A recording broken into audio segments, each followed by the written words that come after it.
Alors maintenant, aujourd'hui, on s'approche de la fin. La fin, c'est Pourim. Maintenant, l'attitude de Pourim, c'est quoi? C'est quoi l'attitude de Pourim? C'est la Megillat Esther. On doit lire la Megillat Esther. Ça veut dire on doit lire Sipurim Maasiot. On doit faire Matanot Laevionim. On donne de la tzedaka aux pauvres. Et on doit faire Mishloach Manot Ish Lereu. On doit envoyer des cadeaux les uns aux autres. Maintenant, pour se faire des cadeaux les uns aux autres, il faut qu'on se déguise. Parce que si on ne se déguise pas, alors, on ne va pas être accepté. Parce qu'il y a des gens que notre tête, elle ne revient pas. Elle ne reviendra jamais. Donc, qu'est-ce qu'on fait? On se déguise. Et quand on se déguise, on vient, alors et tout le monde est content et tout, parce que tout le monde est déguisé. Et donc, il n'y a pas de problème. La personne, elle est déguisée, comme on dit dans les Sfarim, qu'en fait, la personne, elle se déguise dans ce qu'elle voudrait être, pas dans ce qu'elle est. Elle dit, ne voyez pas comme je suis, mais voyez-moi comme je suis déguisé. Le déguisement que j'ai, ça, c'est mon vrai, c'est ce que je voudrais vraiment être. Et maintenant, malheureusement, je suis comme je suis. Donc, on se déguise dans ce qu'on voudrait être, et tout le monde voudrait être quelqu'un de bien, quelqu'un de parfait, etc., dans sa façon de voir les choses. Et à ce moment-là, il y a de l'amitié, et il y a de la danse, et il y a de la joie. Et il faut boire beaucoup. C'est pas que maintenant, aujourd'hui, il faut boire. Ça veut dire qu'il faut boire beaucoup, ça veut dire qu'on va être dans un état d'ivresse. Cet état d'ivresse, ça vient de la lumière qui descend. Comme je vous ai expliqué déjà individuellement, qu'une personne, chaque jour qu'elle est dans ce monde, son âme, elle se rapproche d'elle. Et donc, elle a de plus en plus de lumière. Si maintenant la personne s'est préparée, cette lumière-là, elle va le rendre visionnaire. Comme je vous ai dit sur Rav Israël Ber au dessert, qui m'a appelé par mon nom alors que je ne lui ai jamais dit mon nom. Maintenant, comme Rav Israël Ber, il va faire kidouche à la veuve de Rav Israël Ber, de Rav Israël Cardouner, elle lui dit non, c'est pas la peine, mon mari il est venu déjà. Alors Rav Israël Cardouner, il vient faire kidouche après qu'il soit mort, il vient faire kidouche à sa femme. Donc on est en train de vivre des choses, d'un côté, qui sont complètement sublimées. C'est Sipurim Maasiot, c'est Megillat Esther, c'est des miracles incroyables, des choses qui dépassent tout. Mais il faut faire attention, parce qu'au niveau logique, il n'y a aucune logique. Donc quand une personne, individuellement, elle devient plus âgée, quand elle commence à atteindre 70 par là, ça commence un peu, la tête, elle commence un peu à tourner. Si elle n'a pas des récipients, sa tête, elle commence doucement à virer. Parce que normalement, c'est 70 ans le menu dans ce monde, c'est-à-dire la norme, c'est 70 ans. Après, c'est du gratuit. Mais ce gratuit, il coûte cher, parce que si quelqu'un ne s'est pas préparé, ce gratuit-là, il va le rendre fou. Donc c'est pour ça que les gens, quand ils vieillissent, ils perdent la tête. Donc c'est ce qu'on est en train de vivre maintenant. Cette lumière qui vient, ceux qui sont attachés au tzaddik, ceux qui sont attachés à la Emouna, ils vont être bien. Waouh! Hachem, il s'occupe de nous. Il y a des miracles.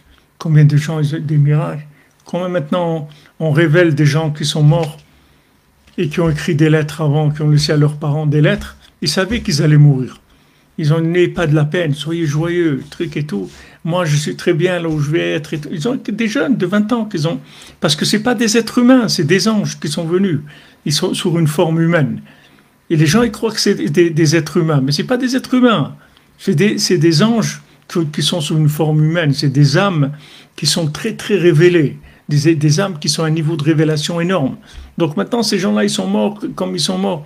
Mais c'est des gens qui sont dans un plan. Eux, ils ont vécu un plan que nous, on ne comprend pas. Après, on va comprendre tout ça. Maintenant, on ne comprend pas. Mais il faut que tu saches que dans Purim, tu vas boire ad delo yada, jusqu'à que tu perdes la tête.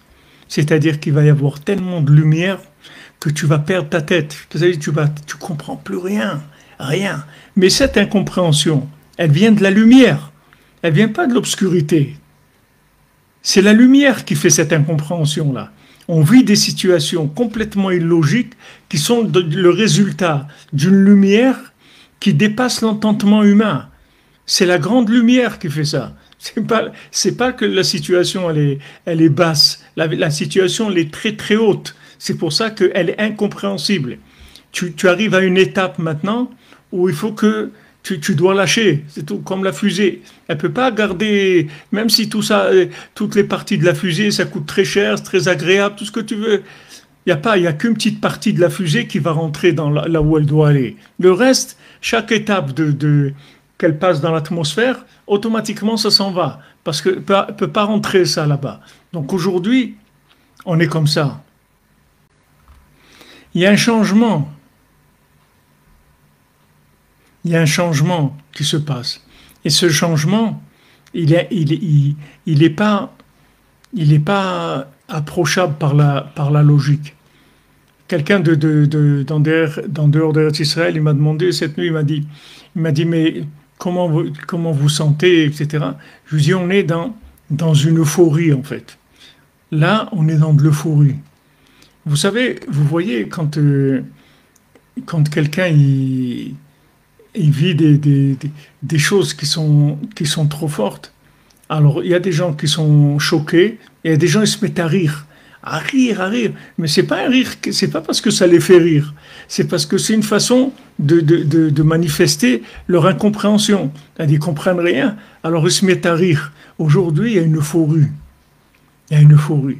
Parce que quand vous voyez ce qui se passe dans le monde, l'ONU, les pays, les trucs et tout, il y a une euphorie, c'est-à-dire on est dans un truc complètement euphorique, c'est-à-dire c'est vraiment l'euphorie, ça nous dépasse complètement. Il y a qu'à être bessimra, rigoler, danser, prier, dire merci Hachem, merci que tu t'occupes de nous. Enfin, il y a du changement. Enfin, il y a du changement. Enfin, on attendait du changement. Ok, ça fait mal, la façon dont ça se présente, comme ça, dans notre logique, mais c'est du changement. On voit qu'on va vers quelque chose de plus grand. On voit qu'on va quelque chose qu'on reviendra plus à ce qui était avant.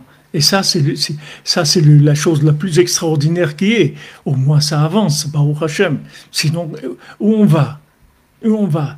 Chacun en train de se disputer tous les jours, un truc, on veut des restaurants ouverts le Shabbat, on veut du porc, on veut à Jérusalem, on veut ci, et l'autre, non, là, là, là. On va aller comme ça. Et on va nulle part.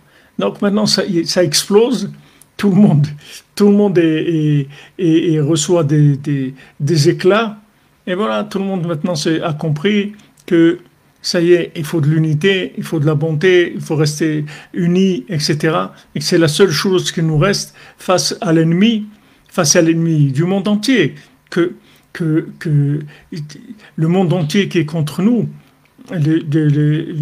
c'est pas, comme il a dit un Français, je ne sais pas comment il s'appelle, il a dit, aujourd'hui, l'antisémitisme, il a pris le vêtement de l'islamisme. Mais c'est juste l'antisémitisme, c'est tout. Ça n'a rien à voir avec l'islam. C'est juste que ça s'est habillé sur ça. Et tous les gens qui crient, que vive la Palestine, free Palestine, free truc, ça, ils savent rien du tout de ce qui se passe. Mais ils savent une chose, c'est qu'ils haïssent les Juifs, ça oui. Et pourquoi ils haïssent les Juifs? Parce que les Juifs, ils disent, il faut avancer, les amis. On ne va pas rester toute la journée on ne va pas manger du camembert toute notre vie. Il y a un moment, il faut avancer, non? Ok, et ça, il a dit, non, moi, ça ne t'intéresse pas, donne-moi à manger un cassoulet, là. Il voulait un bon cassoulet. Il a dit, vous faites un bon cassoulet, tu me donnes un bon cassoulet, c'est tout. Moi, je te donne, prends tout. Toute la spiritualité, toutes ces histoires-là, ça ne m'intéresse pas. Moi, donne du cassoulet, c'est tout. Le reste, je ne veux pas. Ok? Mais maintenant, on arrive à la fin. Ça y est le cassoulet. Ça y est, Castelnaudary. Il faut terminer. Il faut passer à autre chose. On va passer à autre chose. On va pas rester dans la Gardarem le Larzac. C'est-à-dire, à un moment, ça y est, il faut sortir de l'Occitanie, il faut ouvrir. Il faut sortir de tout ça. Maintenant, le Ham Israël, c'est lui qui fait qui paye le prix de l'éveil du monde. On paye le prix de l'éveil du monde, mais c'est l'éveil du monde.